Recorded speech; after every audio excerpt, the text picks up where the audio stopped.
there's been a lot made with good reason about how well they made you look not like you. Mm-hmm. Right. But I'm wondering, I'm curious if you think there is a version of Destroyer without that, without prosthetics in the wig. If the movie could be done, if you had just sort of been looking like yourself in both timelines. I think it's really tough to actually say that the answer is yes, because the wonderful thing about Nicole that distinguishes her not just from many people, but even from other actors, is how she understands the value of taking care of herself. You know, you sleep enough. You're aware. You try to wear work. Sunscreen. You work. Get facials.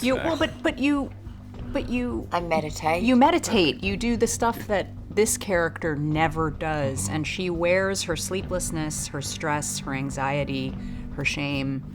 All of that is a part of who she is, and I don't think we get away clean when we're suffering from so many of those burdens.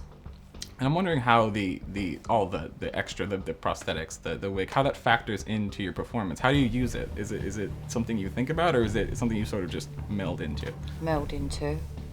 You know, from what I come from, I'm always trying to, and yes, I probably could have played the role, looking like myself, and just had to, you know, just wear absolutely no makeup and just your hair pulled back, but I'm not sure that it would have been as believable. Mm-hmm. I just think that's where and there's something about move away from, the wonderful thing as an actor is having the chance to change your physical identity, because the physical identity is confining. It just is. And can you do it without doing that? You should absolutely be able to do it.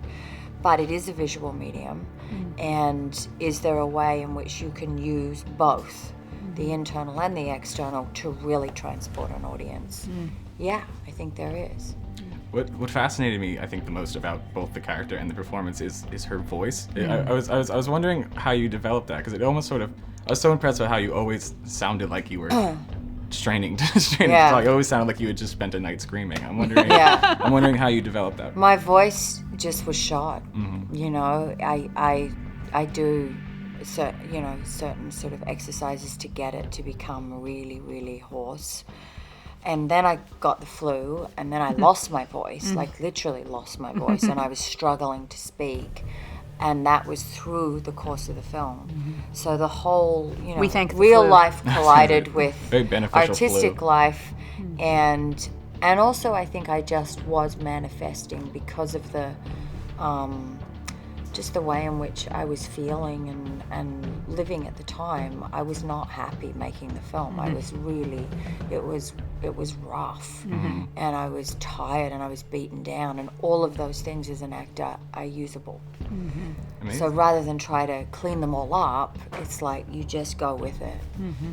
And I'd love to know the experience of casting Nicole Kidman and then watching her sort of disappear in front of you into the performance. I mean, it's part of the magic of making movies, and I always approach each movie a little bit like it's with some superstition and with the sense that there is, if the movie is working, a special kind of voodoo to it that I can't quite control or name or define. And when Nicole walked on set that first day, I knew, the voodoo was at play, and I felt like I just had to take care of it and make space for it.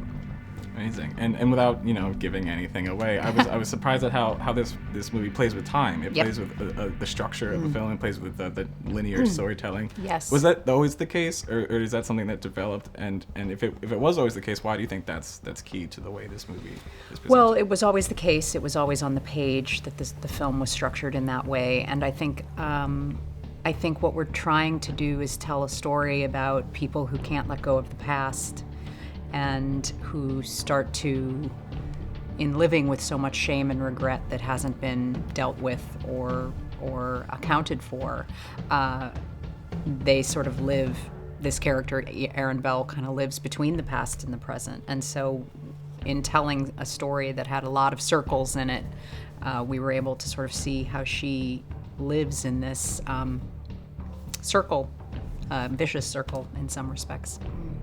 I was really interested in just the way violence is presented in this movie. It just feels very real and very like it's not pretty. Nothing in this movie is very pretty. Yeah. I'm wondering for both of you what that meant on set. How you wanted to present physical violence, how you wanted to present the act of giving as good as you get and things like that. How you wanted to present the violence in the film. I think it was really important that it feel real and authentic and not superhero. No. The damage from it is damage. I mean, I ultimately am deeply damaged by it. So, and it had to be rough and tough and brutal.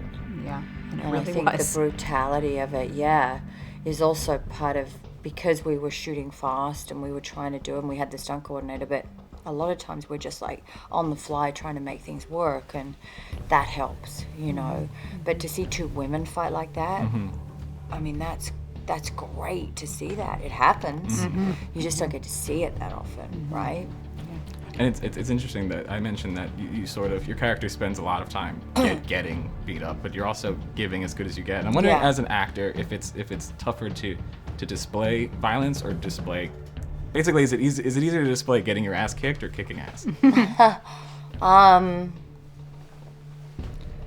Probably getting, it's harder getting beaten.